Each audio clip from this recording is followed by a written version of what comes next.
عشبنت عندنا هني الباجلة المغسولة هذه مثلجة، وهني الشبنت الفريش خليت بصلة واحدة بس وأحمره بالدهن وأكمل معاكم الحين.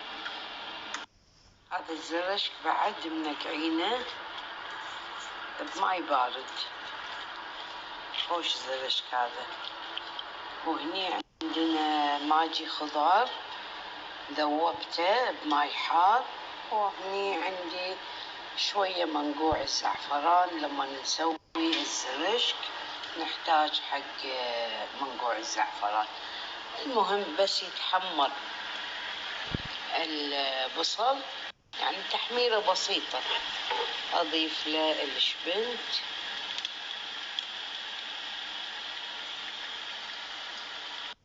بس شوية تشوفون تغير لون البصل حطوا الشبنت. كل ما كان الشبنت راهي يصير العيش حلو.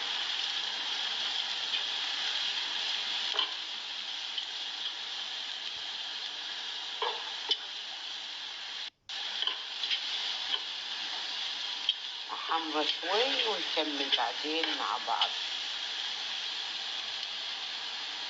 الحين أحط الباجلة وأحط شوية كركم شوية، لأن هذه الطبخة ما فيها بهارات مثل مور. يس.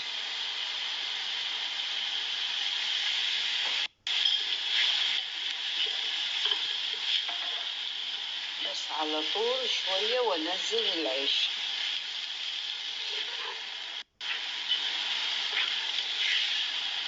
وايد هذه الطريقة سهلة، وايد راح تريحكم.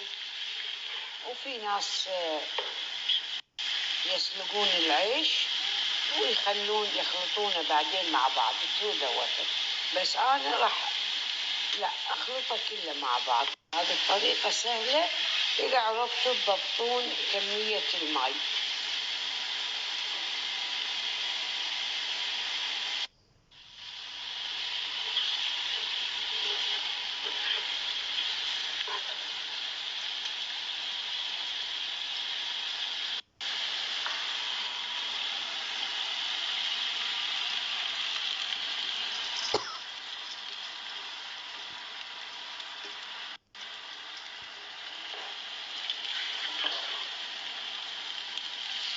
بس شوية أحمسه شوية مو وايد.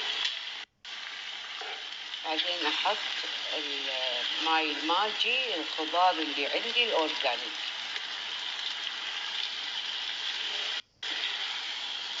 بحيث لا يتفتفت العيش.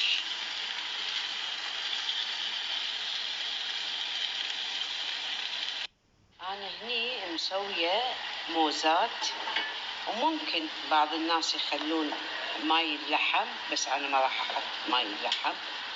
وش موزات مستوية، ما أحب أحمرهم. في ناس يحبون يحمرونهم، هذا اختياري، بس أنا ما راح أحمره.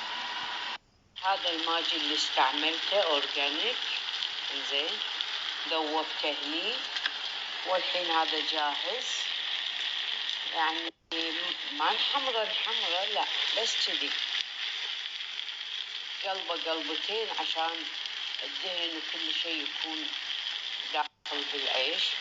بسم الله. الحين أحطه،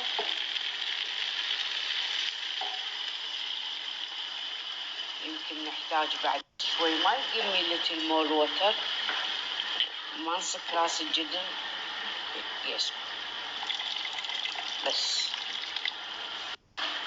نخليه مفتوح لما يقل شوية ماي العيش، بعدين نكمل معاكم.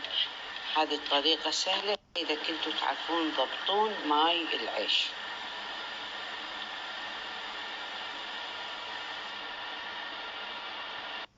العيش ما في ماي، خلاص نضع، بس مو بعد يبيله، بس نخليه على راحته.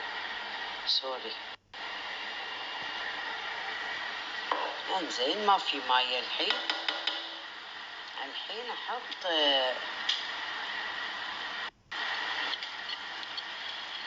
الموزات مع الزعفران اللي فيه، حطيت له زعفران. موزات مستوية أبد من أحسن ما يكون. الحين أقصر عجولة وأحط لها حديدة وأغطيه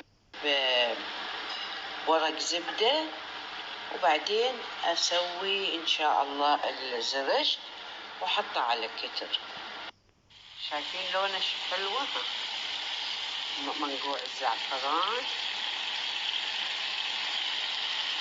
بس نصب الجودة ونحطه فوق العيش على كتر.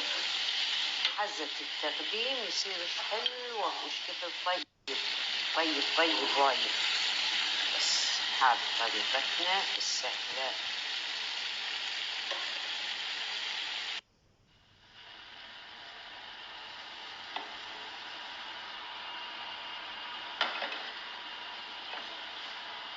زين بس.